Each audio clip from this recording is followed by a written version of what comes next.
세상 모든 돈에는 저마다의 냄새가 배어 있다고 하지만 어머니의 돈에서는 유독 짙은 흙내와 비릿한 파 냄새가 났습니다. 그것은 단순히 지폐에 묻은 향기가 아니라 평생을 시장 바닥에 쪼그리고 앉아 자식들을 키워낸 한 여인의 고단한 인생 그 자체였습니다. 결혼 8년 차, 우리 부부는 드디어 전세살이를 청산하고 작지만 온전한 우리 명의 아파트로 이사를 앞두고 있었습니다. 아내는 몇 달 전부터 새집에 들여놓을 가구와 가전제품을 고르느라 들떠 있었습니다. 특히 주방의 꽃이라 불리는 냉장고에 대한 욕심이 대단했습니다. 최신형 비스포크 냉장고, 팸플릿을 식탁 위에 올려두고는 밥을 먹을 때마다 그 영롱한 자태를 칭찬하곤 했습니다.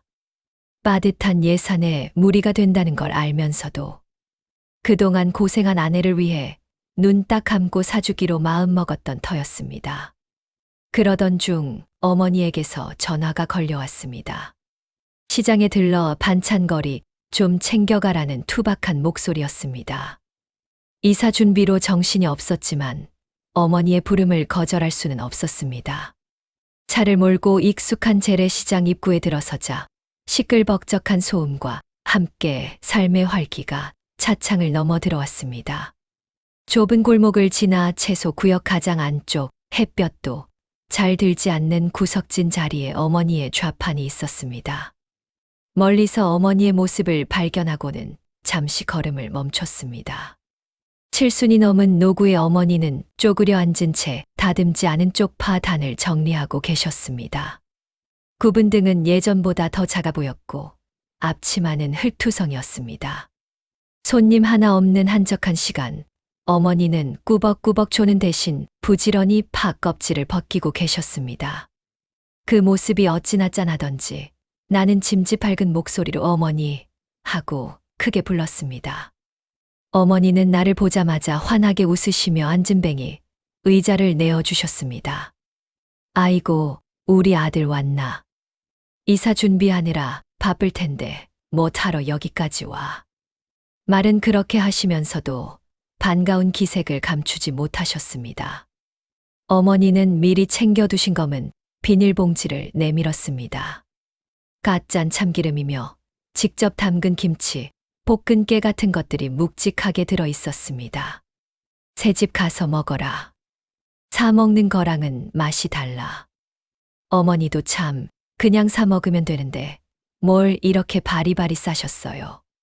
시끄럽다. 내 새끼 입에 들어가는 건데 아무거나 먹일 수 있나. 어머니는 투박한 손으로 내 옷매무새를 만져주셨습니다. 어머니의 손은 거북이 등껍질처럼 거칠었고 손톱 밑에는 지워지지 않는 까만 흙대가 끼어 있었습니다. 그 손이 내 깨끗한 와이셔츠 깃을 스칠 때마다 나는 가슴 한 구석이 아려오는 죄책감을 느껴야 했습니다. 어머니는 평생을 저 손으로 흙을 만지며 나를 대학까지 보내고 장가까지 보내셨습니다. 그런데 나는 번듯한 직장에 다니면서도 어머니 호강 한 번 제대로 시켜드리지 못하고 내 처자식 건사하기 바빠 명절에나 겨우 얼굴을 비추는 불효자였습니다. 그때였습니다. 어머니가 주위를 살피더니 몸빼 바지 깊숙한 곳에서 무언가를 주섬주섬 꺼내셨습니다. 꼬깃꼬깃하게 접힌 신문지 뭉치였습니다. 이거 받아라. 이게 뭐예요? 이사하는데 돈 많이 들지. 며느리 냉장고 새로 산다며. 그거 사는데 보태 써라. 어머니가 내 손에 쥐어준 신문지 뭉치를 펴보니 그 안에는 돈이 들어 있었습니다. 은행에서 갓 뽑은 빳빳한 신권이 아니었습니다. 꼬깃꼬깃 구겨진 10,000원짜리와 50,000원짜리 그리고 1,000원짜리 지폐들이 어지럽게 섞여 있었습니다. 고무줄로 칭칭 동여맨 그 돈 뭉치는 한눈에 봐도 푼돈을 오랫동안 모아온 흔적이 역력했습니다. 어머니, 이게 무슨 돈이에요? 저 돈 있어요. 안 주셔도 돼요. 나는 황급히 돈을 어머니 쪽으로 밀었습니다. 하지만 어머니는 막무가내였습니다. 잔말 말고 받아. 내가 너 장가갈 때 집 한 채 못 해줘서 늘 마음에 걸렸다. 이번에 이사하면서 며느리 좋은 냉장고 하나 들여주고 싶어서 모은 돈이야. 큰 돈은 아니지만 보태 써라. 어머니의 완강한 태도에 나는 더 이상 거절할 수가 없었습니다. 돈 뭉치를 받아든 손이 부들부들 떨렸습니다. 묵직했습니다. 액수가 많아서가 아니었습니다. 그 돈의 무게가 그 안에 담긴 어머니의 세월이 너무나 무거웠기 때문입니다. 나는 차마 그 자리에서 돈을 세어볼 수 없었습니다. 대충 짐작건대 50만 원 남짓되어 보였습니다. 요즘 세상에 냉장고 하나 사기에 턱없이 부족한 금액일지 모릅니다. 하지만 이 돈이 어떻게 모인 돈인지 나는 너무나 잘 알고 있었습니다. 콩나물 1,000원어치, 시금치 2,000원어치를 팔아 10원, 20원씩 남긴 이윤을 모으고 또 모은 돈일 것입니다. 비가 오나 눈이 오나 노상에 앉아 1,000원짜리 한 장을 벌기 위해 낯선 이들에게 허리를 굽혀가며 만든 돈이었습니다. 꼬깃꼬깃한 지폐 한 장 한 장에는 어머니가 참아낸 겨울의 칼바람과 여름의 땡볕이 고스란히 스며 있었습니다. 그 돈은 단순한 화폐가 아니었습니다. 어머니의 뼈와 살을 깎아 만든 세상에서 가장 값비싼 보석이었습니다. 어머니, 고마워요. 정말 잘 쓸게요. 며느리한테도 어머니가 주셨다고 꼭 전할게요. 좋아할 거예요. 목이 메어 목소리가 떨려 나왔습니다. 어머니는 그제야 안심한 듯 웃으시며 다시 팔을 다듬기 시작하셨습니다. 그래, 어서 가라. 며느리 기다리겠다. 운전 조심하고. 어머니를 뒤로 하고 주차장으로 걸어오는 길, 나는 주머니 속에 돈 봉투를 꽉 움켜쥐었습니다. 손바닥을 통해 전해지는 지폐의 온기가 마치 어머니의 체온 같아서 차마 손을 뺄 수가 없었습니다. 차에 올라타 봉투를 열어보았습니다. 흙 묻은 손으로 얼마나 만지작거렸는지 지폐 끝이 닳아 있었고 거뭇거뭇한 손자국이 묻어 있었습니다. 5만 원권 5장, 10,000원권 20장, 그리고 1,000원짜리 50장.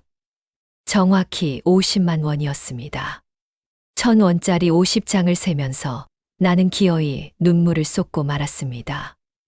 이 50장의 1,000원짜리를 모으기 위해 어머니는 얼마나 많은 사람에게 떨이를 외치셨을까요?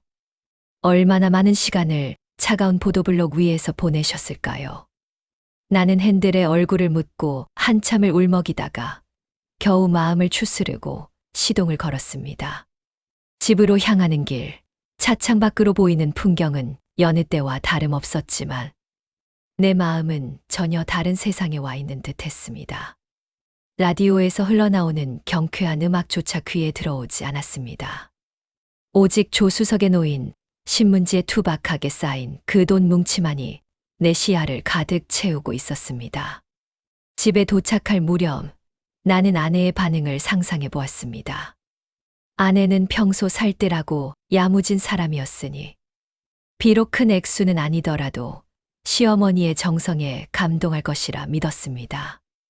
어머니가 힘들게 버신 돈인데 우리가 어떻게 써요라며 눈시울을 붉힐지도 모른다고 생각했습니다. 그러면 나는 어머니 마음이니까 감사히 받고 나중에 더 잘해드리면 되지라고 위로해 줄 참이었습니다. 그때까지만 해도 나는 꿈에도 몰랐습니다.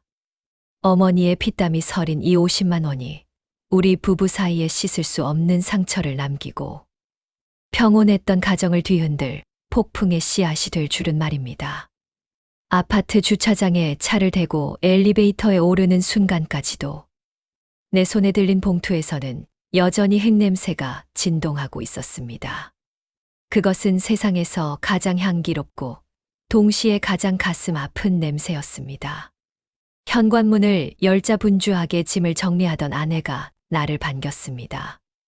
왔어. 어머니는 잘 뵙고 왔어. 뭐라도 좀 챙겨주셨어. 아내의 밝은 목소리에 나는 짐짓 뿌듯한 표정을 지으며 신발을 벗었습니다. 그리고 품 안에서 소중하게 간직해 온 신문지 뭉치를 꺼내 들었습니다. 어머니가 당신 냉장고 사는데 보태라고 주시더라. 나는 봉투를 건네며 아내의 눈을 바라보았습니다. 이제 곧 펼쳐질 비극은 상상조차 하지 못한 채 어머니의 사랑이 아내에게도 온전히 전해지기를 바라는 순진한 기대만이 내 가슴을 채우고 있었습니다. 기대와 설렘으로 부풀어 올랐던 마음이 산산조각 나는 데는 그리 긴 시간이 필요하지 않았습니다. 현관에 들어서며 아내에게 건넨 신문지 뭉치는 내 손을 떠나 아내의 손으로 옮겨갔고 그 찰나의 순간 공기의 흐름은 급격하게 뒤바뀌기 시작했습니다. 아내는 의아한 표정으로 신문지 뭉치를 받아들었습니다. 묵직한 무게감에 호기심, 어린 눈빛을 보내던 것도 잠시. 고무줄을 풀고 신문지를 펼치자마자 아내의 미간이 좁혀졌습니다. 흙냄새가 훅 끼쳐왔기 때문일까요? 아니면 제멋대로 구겨진 지폐들의 행색이 초라해 보였기 때문일까요? 아내는 마치 더러운 것을 만진 사람처럼 손끝으로 조심스럽게 지폐를 뒤적거렸습니다. 이게 뭐야? 다 돈이야? 아내의 목소리에는 반가움보다는 당혹감이 서려 있었습니다. 나는 애써 밝은 표정을 유지하며 대답했습니다. 응, 어머니가 당신 냉장고 사는데 보태라고 주신 거야. 시장에서 파 다듬고 콩나물 팔아서 모으신 돈이야. 50만 원이나 되더라. 나는 그 돈이 얼마나 귀한 것인지, 어머니가 그 돈을 모으기 위해 얼마나 많은 시간을 차가운 바닥에서 보내셨는지 설명하려 했습니다. 하지만 나의 설명이 채 끝나기도 전에 아내의 입에서 헛웃음이 터져 나왔습니다. 50만 원, 이거 다 합쳐서. 아내는 믿기지 않는다는 듯 지폐 뭉치를 식탁 위에 툭 던졌습니다. 투 하는 둔탁한 소리와 함께 꼬깃꼬깃한 1,000원짜리 몇 장이 힘없이 바닥으로 팔랑거며 떨어졌습니다. 마치 내 심장이 바닥으로 곤두박질 치는 것만 같았습니다.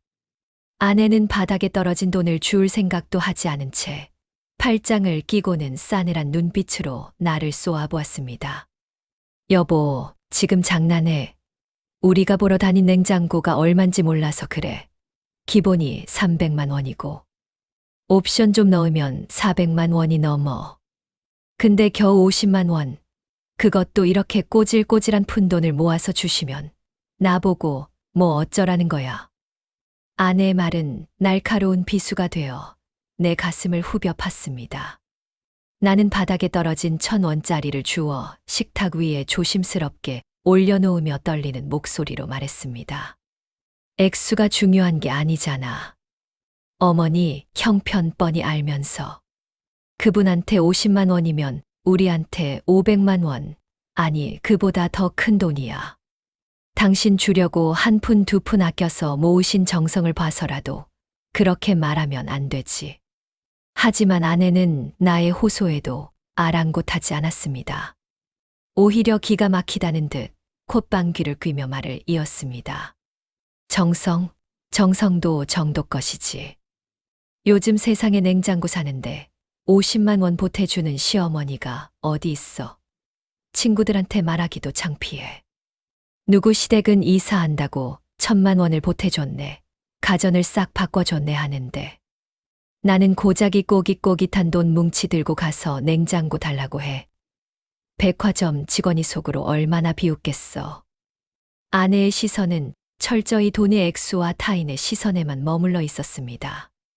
그 돈에 묻어있는 어머니의 땀과 눈물, 그리고 자식을 향한 헌신은 아내의 안중에도 없었습니다. 나는 식탁 위에 널브러진 돈을 바라보았습니다. 흙 묻은 5만 원짜리 지폐가 마치 어머니의 주름진 얼굴처럼 보여 가슴이 미어지는 듯했습니다.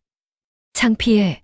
어머니가 평생 시장 바닥에서 채소 팔아 나 키우고 우리 결혼시킨 건 안 창피하고. 이 돈은 창피해. 이 돈이 훔친 돈이야? 사기친 돈이야?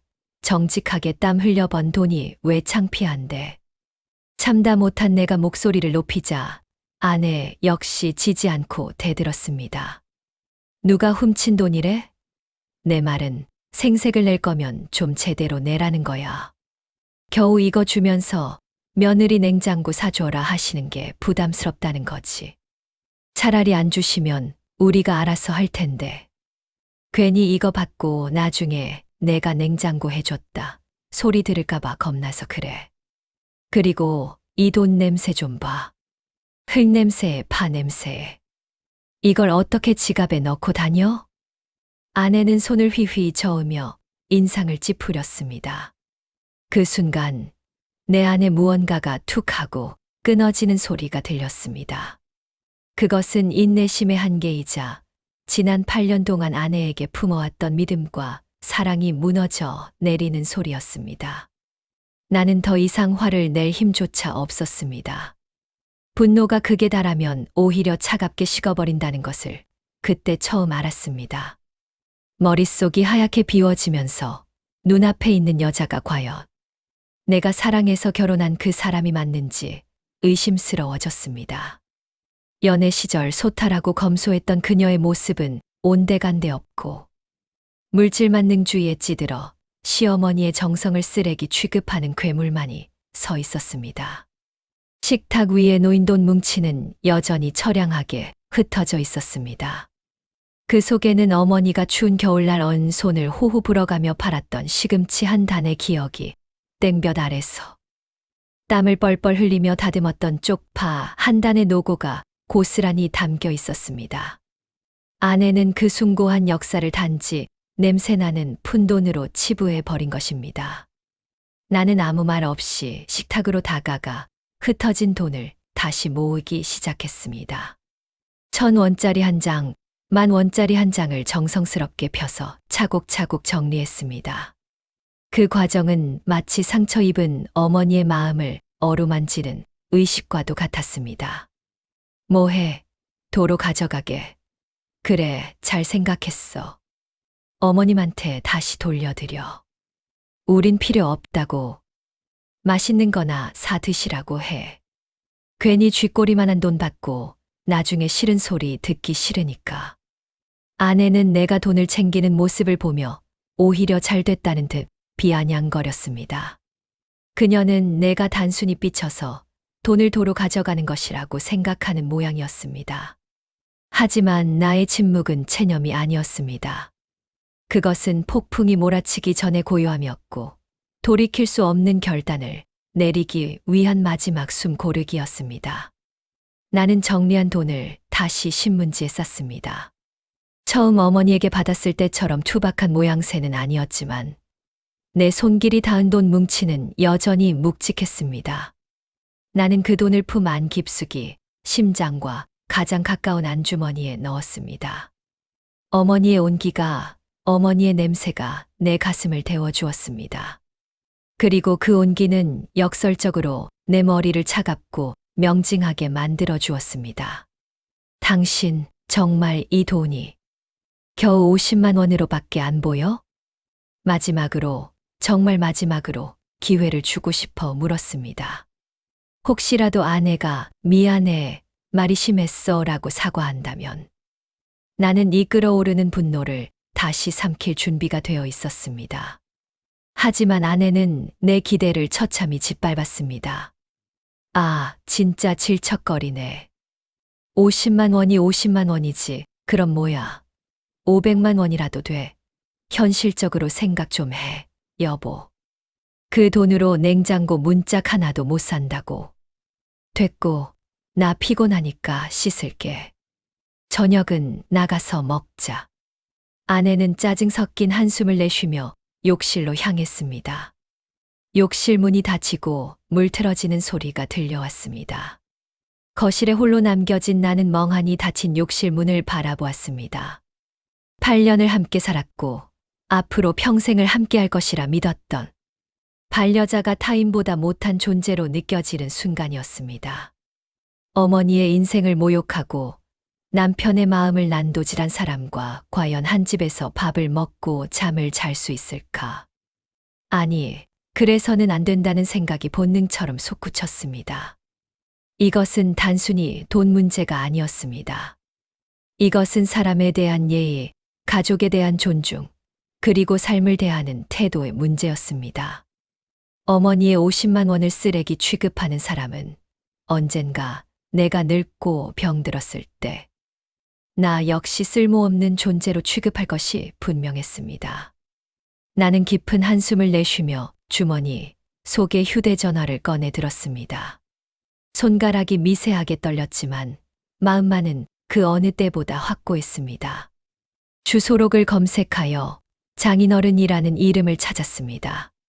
통화 버튼을 누르기 전 나는 다시 한번 안주머니 속에 돈 뭉치를 손으로 지그시 눌러보았습니다.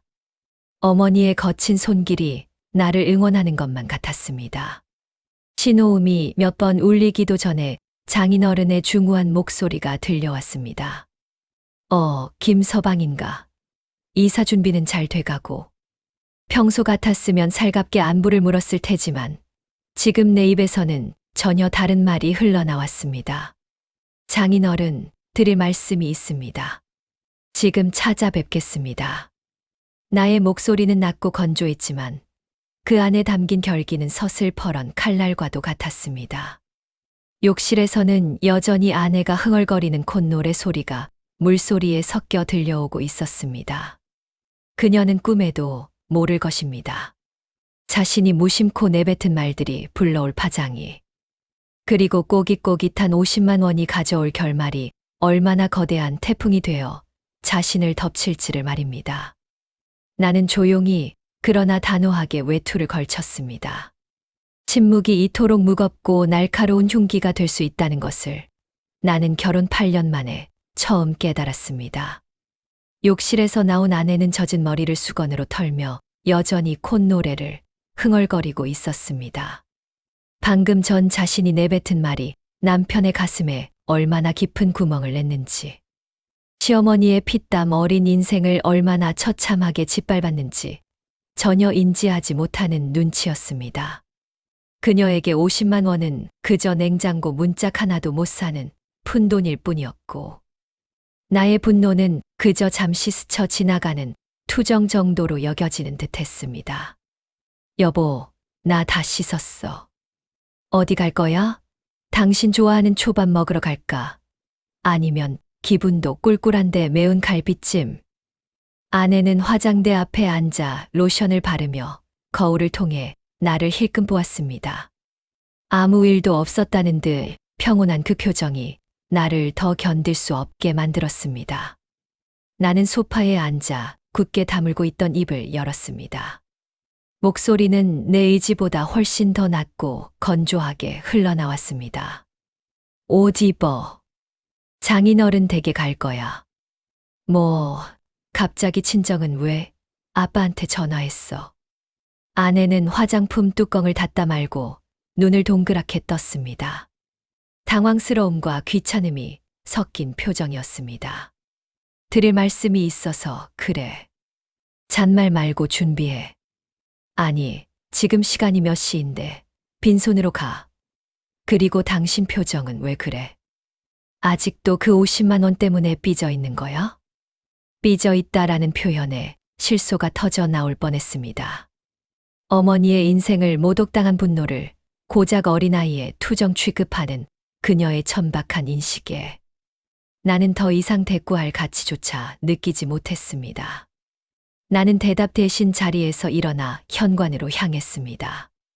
나의 서늘한 기세에 눌린 탓인지 아내는 투덜거리면서도 주섬주섬 옷을 챙겨 입고 뒤따라 나왔습니다. 엘리베이터를 타고 내려가는 동안 우리는 서로 다른 곳을 응시했습니다. 스테인리스 문에 비친 우리 부부의 모습은 낯설기 그지없었습니다. 한때는 서로의 눈만 봐도 웃음이 터지던 사이였는데 이제는 좁은 공간에 함께 있는 것조차 숨이 막힐 지경이었습니다. 내 안주머니 속에는 여전히 어머니의 50만 원이 들어 있었습니다. 심장 가까이 닿아 있는 그 돈 봉투가 마치 뜨겁게 달궈진 인두처럼 내 가슴을 지저대고 있었습니다. 그것은 어머니의 뜨거운 눈물이자 내 우유부단함을 꾸짖는 회초리 같았습니다. 차에 올라타 시동을 걸자 엔진 소리가 유난히 크게 들렸습니다. 아내는 조수석에 앉아 안전벨트를 매며 입을 삐죽거렸습니다. 진짜 이해가 안 가네. 밥 먹으러 가자니까 뜬금없이 친정은 왜 가냐고. 가서 뭐라고 하게. 우리 이사하는데 돈 좀 보태달라고 하려고. 하긴 우리 엄마. 아빠는 통이 크시니까 어머님처럼 50만 원 주시진 않겠지. 아내의 입에서 나온 말은 또다시 내 귀를 의심케 했습니다. 그녀의 머릿속에는 오직 돈과 비교만이 가득 차 있는 것 같았습니다. 장인어른을 찾아가는 이유를 돈을 뜯어내기 위함이라고 해석하는 그녀의 사고방식이 소름 끼치도록 혐오스러웠습니다. 나는 핸들을 잡은 손에 힘을 주며 입술을 깨물었습니다. 지금 당장이라도 소리를 지르며 차를 세우고 싶었지만 꾹 참았습니다. 이 모든 상황을 끝내기 위해서는 더 큰 어른의 지혜와 호통이 필요했기 때문입니다. 차는 도심의 야경을 뚫고 처가를 향해 달렸습니다. 창밖으로 스쳐 지나가는 화려한 네온사인들이 어지럽게 춤을 췄지만 내 시야는 오직 앞만 향해 고정되어 있었습니다. 어머니가 쭈그리고 앉아 계시던 재래시장의 어두침침한 조명과 아내가 탐내던 백화점, 가전 매장의 눈부신 조명이 머릿속에서 교차했습니다. 그 대비가 너무나 극명해서 현기증이 날 지경이었습니다. 여보, 내 말 안 들려. 가서 아빠한테 냉장고 얘기 꺼낼 거야. 그러면 내가 미리 분위기 좀 잡고. 사실 나 봐둔 모델이 있는데 그게 400만 원 초반이거든. 아빠한테 한 200만 원만 보태달라고 하면 주실지도 몰라. 당신이 옆에서 거들어주면 더 쉽고. 아내는 신이 나서 떠들기 시작했습니다. 시어머니의 50만 원은 쓰레기 취급하더니 친정아버지의 지갑은 당연하다는 듯 열려고 하는 이중적인 태도. 나는 더 이상 참지 못하고 차갑게 내뱉었습니다. 입 다물어. 뭐, 당신 지금 나한테 뭐라고 했어? 도착할 때까지 한마디도 하지 마. 당신 목소리 지금 역겨워서 토할 것 같으니까. 내 인생에서 아내에게 이토록 모진 말을 한 적은 없었습니다. 아내는 충격을 받은 듯 입을 딱 벌린 채 나를 쳐다보았습니다. 항상 다정하고 져주기만 했던 남편의 돌변한 모습에 공포심마저 느끼는 눈치였습니다. 차 안에는 다시 무거운 정적이 감돌았습니다. 하지만 이번 침묵은 아까와 달랐습니다. 그것은 폭풍 전야의 고요함이 아니라 이미 시작된 폭풍의 한가운데를 지나는 위태로운 고요함이었습니다. 나는 룸미러를 통해 뒷좌석에 놓인 빈자리를 보았습니다. 만약 우리에게 아이가 있었다면 상황이 달랐을까요? 아니, 오히려 아이에게 이런 엄마의 모습을 보여주지 않아 다행이라는 생각마저 들었습니다. 어머니는 평생을 자식을 위해 희생하셨는데 나는 그런 어머니를 무시하는 여자를 아내로 맞이하여 어머니의 가슴에 대못을 박았습니다. 이 죄를 어떻게 씻을 수 있을까요? 안주머니 속 돈 봉투를 쥔 손에 땀이 찼습니다. 꼬깃꼬깃한 지폐들이 바스락거리는 소리가 내 귓가에 환청처럼 들려왔습니다. 아들아, 괜찮다. 나는 괜찮다. 어머니의 목소리가 들리는 듯해 눈시울이 뜨거워졌습니다. 처가가 있는 동네에 들어서자 익숙한 골목길이 나타났습니다. 평소에는 장인 장모님이 반갑게 맞아주시는 따뜻한 처가였지만 오늘만큼은 심판의 장소로 느껴졌습니다. 가로등 불빛이 차 안으로 들어왔다 나가기를 반복하며 아내의 얼굴을 비췄습니다. 그녀는 겁에 질린 표정으로 창밖만 바라보고 있었습니다. 아마도 그녀는 내가 장인어른께 자신의 흉을 볼까봐 걱정하는 것이겠지요. 하지만 내가 하려는 것은 단순한 고자질이 아니었습니다. 이것은 우리 결혼 생활의 근간을 흔드는 문제였고, 더 나아가 인간으로서 지켜야 할 도리에 대한 물음이었습니다. 도착했어. 내려. 차를 주차하고 시동을 끄자 아내는 쭈뼛거리며 내 눈치를 살폈습니다. 여보, 진짜 왜 그래? 내가 아까 50만 원 적다고 해서 화난 거야? 알았어. 미안해. 그냥 감사히 받을게. 됐지. 그러니까 이러지 말고 그냥 집에 가자. 응. 사태의 심각성을 이제야 조금 감지한 듯 아내는 비굴한 웃음을 지으며 내 팔을 잡았습니다. 하지만 그녀의 사과는 진심이 아닌 이 불편한 상황을 모면하기 위한 임시 방편일 뿐이었습니다. 그냥 감사히 받으게라는 말 속에는 여전히 어머니의 돈을 하찮게 여기는 마음이 깔려 있었습니다. 나는 아내의 손을 매몰차게 뿌리쳤습니다. 내려. 장인어른 기다리셔. 나는 뒤도 돌아보지 않고 차에서 내렸습니다. 차가운 밤 공기가 뜨거워진 머리를 식혀주기는커녕 내 결심을 더욱 단단하게 얼려버렸습니다. 아내는 어쩔 수 없다는 듯 한숨을 푹 쉬며 차에서 내렸습니다. 그녀의 발걸음은 도살장에 끌려가는 소처럼 무거워 보였습니다. 현관문 앞에 서서 초인종을 누르기 직전 나는 잠시 멈칫했습니다. 이 버튼을 누르면 돌이킬 수 없는 강을 건너게 될지도 모릅니다.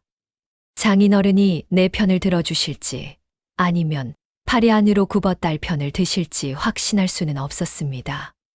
하지만 상관없었습니다. 만약 장인어른마저 아내와 같은 생각이시라면 나는 그 자리에서 이 결혼을 끝낼 각오가 되어 있었습니다. 어머니의 숭고한 사랑을 모독하는 집안과는 더 이상 인연을 이어갈 수 없었으니까요. 띵동. 경쾌한 초인종 소리가 적막한 밤 공기를 갈랐습니다. 그 소리는 마치 우리 부부의 파국을 알리는 종소리처럼 혹은 새로운 시작을 알리는 신호탄처럼 들렸습니다. 안주머니 속 어머니의 땀 냄새가 밴 돈 봉투를 다시 한번 꽉 움켜쥐었습니다. 이제 모든 것을 바로잡을 시간이었습니다. 세상에서 가장 무거운 침묵은 진실이 폭발하기 직전의 고요함이라는 것을 나는 처가 거실에 들어선 순간 뼈저리게 느꼈습니다. 늦은 밤 예고도 없이 찾아온 딸과 사위를 맞이하는 장인어른과 장모님의 얼굴에는 반가움보다는 의아함이 먼저 서렸습니다. 평소라면 양손 가득 과일 바구니라도 들고 웃으며 들어섰겠지만 빈손에 굳은 표정으로 서 있는 사위의 모습은 그 자체로 불길한 징조였을 것입니다. 아니, 김서방. 이 밤중에 무슨 일인가? 연락도 없이. 장인어른은 쓰고 계시던 돋보기 안경을 벗으며 물으셨습니다. 거실 소파에는 TV 뉴스 소리만 낮게 깔려 있었고 형광등 불빛은 유난히 차갑게 느껴졌습니다. 아내는 내 뒤에 숨듯이 서서 어쩔 줄 몰라 하며 눈알만 굴리고 있었습니다.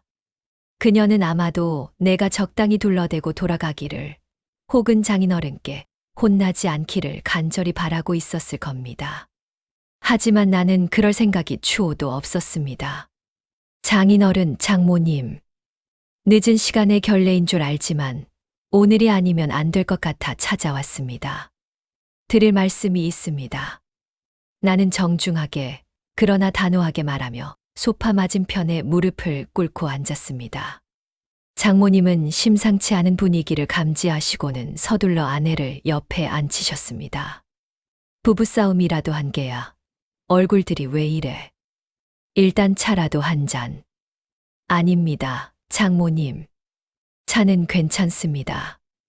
나는 장모님의 말씀을 정중히 끊고 안주머니에서 문제의 신문지 뭉치를 꺼냈습니다. 내 체온으로 미지근하게 데워진 그러나 여전히 흙냄새와 파. 냄새를 풍기는 그 돈 봉투를 유리 탁자 위에 조심스럽게 올려놓았습니다.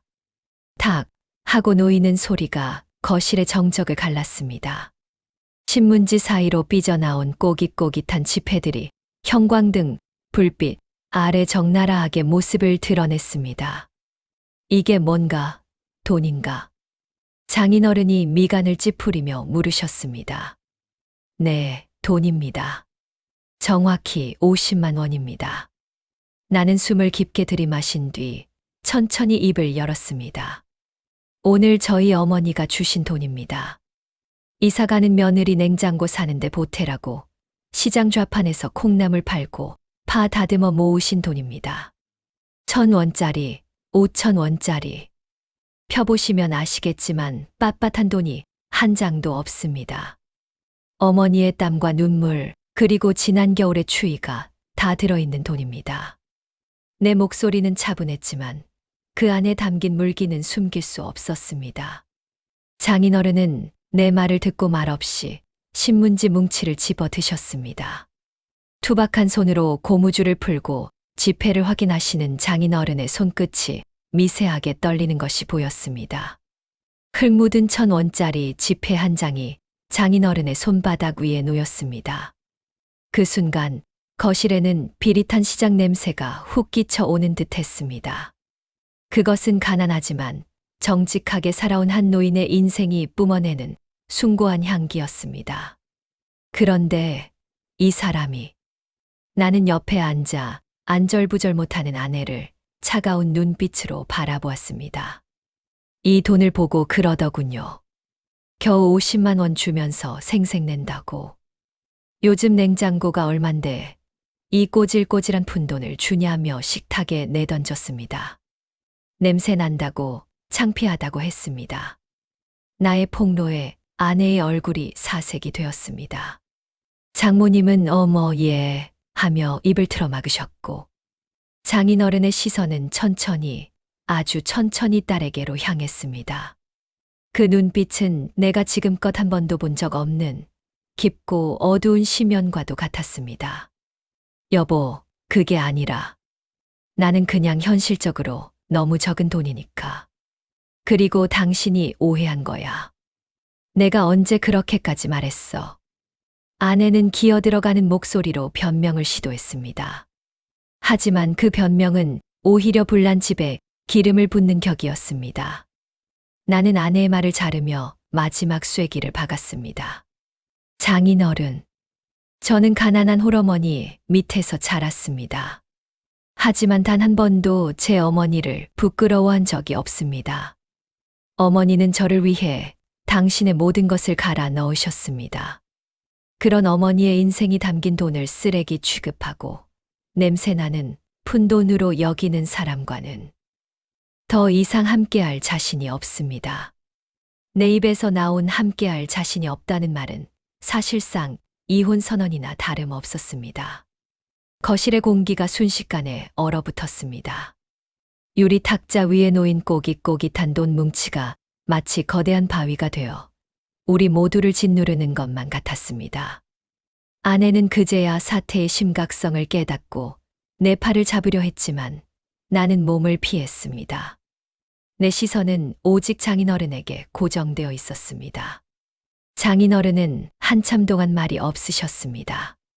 그저 손에 들린 흙 묻은 1,000원짜리 지폐를 만지작거릴 뿐이었습니다. 그 침묵의 시간 동안 장인어른의 얼굴에는 수만 가지 감정이 스쳐 지나갔습니다. 당혹감, 슬픔, 그리고 끓어오르는 분노. 장인어른 역시 젊은 시절 맨손으로 자수성가하신 분이기에 노동의 가치와 돈의 무게를 누구보다 잘 아는 분이셨습니다. 김서방. 마침내 장인어른이 입을 열었습니다. 목소리는 낮았지만 바닥을 울리는 묵직한 힘이 실려 있었습니다. 자네 어머니가 이 돈을 모으시느라 얼마나 고생하셨을지 내 눈에 선하네. 이 돈에서는 흙냄새가 아니라 자식을 사랑하는 부모의 향기가 나. 장인어른은 돈을 다시 정성스럽게 신문지에 싸서 탁자 위에 올려놓으셨습니다. 그리고는 천천히 고개를 돌려 딸을 바라보셨습니다. 그 순간 장인어른의 눈에서 불꽃이 튀는 것 같았습니다. 내가 정녕 내 딸이 맞느냐? 아빠, 그게 아니고 나는 그냥 이사하는데 돈도 많이 들고 하니까. 아내가 울먹이며 말대꾸를 하려는 찰나 장인어른의 손이 번개처럼 움직였습니다. 닥쳐라. 콱광. 장인어른의 손바닥이 유리 탁자를 내리치는 소리가 천둥처럼 거실을 뒤흔들었습니다. 탁자 위에 놓여있던 찻잔이 달그락거리며 위태롭게 흔들렸고 장모님은 비명을 지르며 주저앉으셨습니다. 평생 큰 소리 한 번 안 내시던 점잖은 분의 대노다운 후에 나조차도 어깨가 움츠러들었습니다. 아내는 너무 놀라 딸꾹질까지 시작했습니다. 내가 사람이냐? 짐승도 제 부모 은혜는 아는 법이다. 시어머니가 뼈 빠지게 일해서 주신 돈을, 그 피 같은 돈을 액수가 적다고 내던져 냄새가 난다고 비웃어. 내가 너를 그렇게 가르쳤어. 돈이면 다야? 돈만 많으면 부모도 예의도 다 필요 없는 거야. 장인어른의 호통은 멈추지 않았습니다. 얼굴은 붉게 달아올랐고 목에는 핏대가 섰습니다. 그것은 단순히 딸의 버릇없음을 꾸짖는 수준이 아니었습니다. 자식을 잘못 키웠다는 가장으로서의 처절한 반성이자 사돈댁에 대한 뼈아픈 죄송함이 폭발한 것이었습니다. 당장 무릎 꿇지 못해. 장인어른의 불호령이 떨어지자 아내는 소파에서 미끄러지듯 내려와 바닥에 무릎을 꿇었습니다. 공포와 충격으로 온몸을 사시나무 떨듯 떨고 있었습니다. 김서방 말이 100번 옳다. 너 같은 건 며느리 자격도 없고 내 딸 자격도 없어. 시어머니의 그 귀한 마음을 돈으로 환산해서 저울질을 해. 내가 입고 있는 그 옷, 내가 먹는 밥 다 어디서 났어. 나도 젊을 때는 기름밥 먹어가며 15원 한 장에 벌벌 떨며 너 키웠다. 내 돈은 깨끗하고 시어머니 돈은 더러워. 장인어른은 숨이 차오르는지 가슴을 부여잡으셨습니다. 장모님이 황급히 등을 두드려 드렸지만 장인어른은 손을 내저으며 딸을 노려보았습니다. 김서방, 자네한테 정말 면목이 없네. 내가 자식을 잘못 키웠어. 사돈어른 뵐 면목이 없어. 이 결혼 자네가 못하겠다면 나는 할 말이 없네. 내 딸이지만 내가 봐도 정이 떨어지는데 자네는 오죽하겠나. 장인어른의 그 말씀은 아내에게 사형 선고나 다름없었습니다. 믿었던 아버지마저 남편의 편을 들며 이혼을 용인하는 발언을 하자 아내의 오만함과 자존심은 산산조각이 나버렸습니다. 아내는 바닥에 엎드린 채 오열하기 시작했습니다. 아빠, 잘못했어요. 내가 잘못했어. 여보, 미안해. 거실은 아내의 통곡 소리와 장인어른의 거친 숨소리로 가득 찼습니다. 나는 탁자 위에 놓인 꼬깃꼬깃한 돈 뭉치를 바라보았습니다. 어머니의 50만 원이 그 작고 초라해 보였던 돈이 거대한 위선과 오만을 무너뜨리는 가장 강력한 무기가 되어 있었습니다. 장인어른의 진심 어린 분노와 사과를 들으니 내 가슴 속에 응어리 졌던 도끼도 조금씩 녹아내리는 기분이었습니다. 하지만 이것으로 끝이 아니었습니다. 장인어른은 다시 한번 호흡을 가다듬고 엎드려 우는 딸에게 엄중하게 명령했습니다. 울지 마라. 내가 울 자격이 어디 있어. 지금 당장 시어머니 찾아가서 빌어. 용서해 주실 때까지 무릎 꿇고 빌어. 만약 사돈어른이 용서 안 해주시면 너는 내 딸도 아니다. 내 집에서 나가. 장인어른의 서슬 퍼런 명령은 단호했습니다. 그것은 딸을 버리는 비정한 아버지의 말이 아니라 딸을 사람으로 만들기 위한 아버지의 마지막 회초리였습니다. 나는 그제야 고개를 들어 장인어른을 바라보았습니다. 녹이 띤 얼굴 뒤로 깊은 슬픔과 미안함이 배어있는 눈빛. 그 눈빛을 마주하는 순간 나는 이분이 왜 나의 장인어른인지, 내가 왜 이 집안의 사위가 되었는지를 다시금 깨달을 수 있었습니다. 아내는 눈물범벅이 된 얼굴을 들지 못한 채 바닥을 치며 울고 있었습니다. 그 눈물은 억울함의 눈물이 아니라 껍데기만 남았던 자신의 허영이 벗겨지는 고통의 눈물이었습니다. 밤은 깊어가고 있었지만 우리 모두에게 이 밤은 그 어느 때보다 길고 뜨거운 밤이 될 것임을 직감했습니다.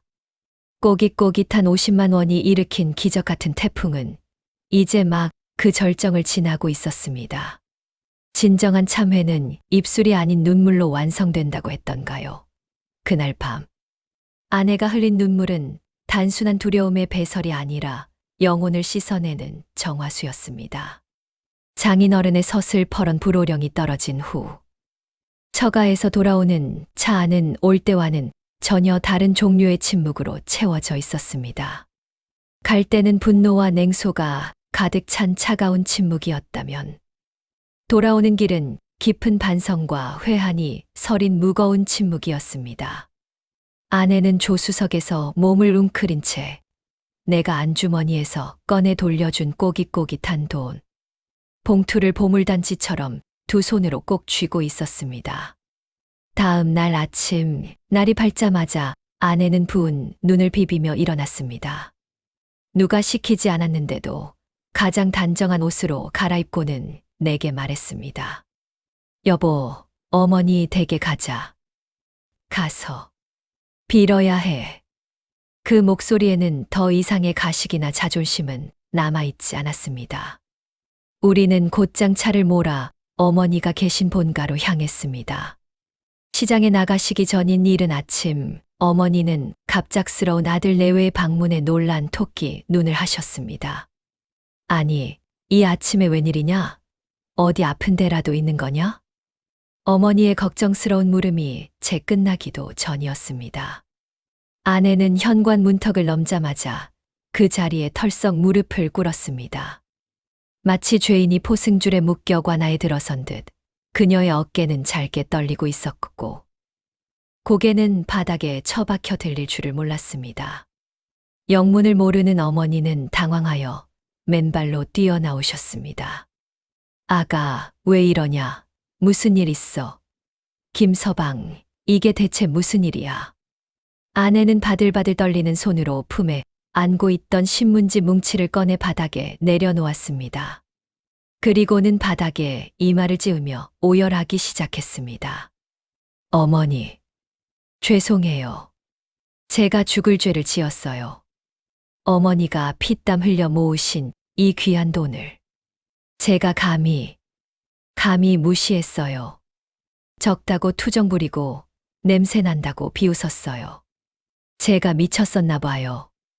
용서해 주세요, 어머니. 아내의 고백은 끊어질 듯 이어졌습니다. 자신의 치부를 낱낱이 드러내는 그 처절한 사죄 앞에서 나는 코끝이 찡해져 고개를 돌려야 했습니다.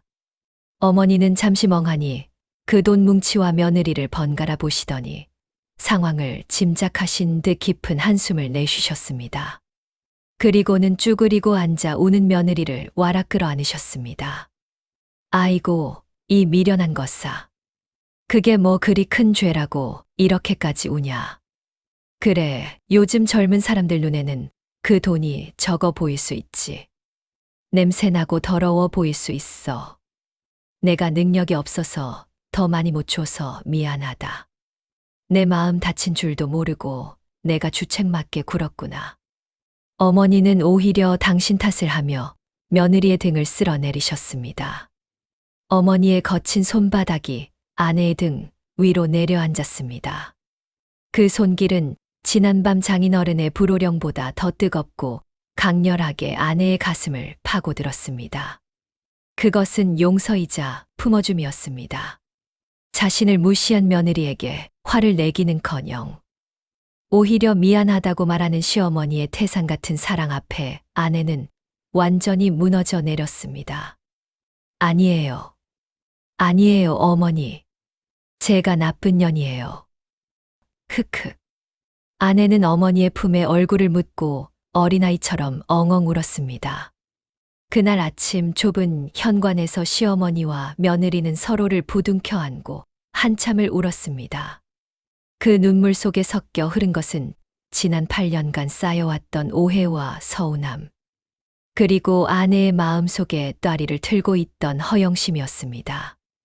어머니의 낡은 옷에서 나는 파 냄새와 흙 냄새가 그날따라 세상 어떤 향수보다 향기롭게 느껴졌습니다. 그날의 사건은 우리 가정에 기적 같은 변화를 가져왔습니다. 아내는 완전히 다른 사람이 되었습니다. 이사한 새 집에 들어온 냉장고는 아내가 원하던 최고급 모델이 아니었습니다. 아내는 어머니가 주신 50만 원에 우리가 모은 돈을 보태어 실속 있는 냉장고를 샀습니다.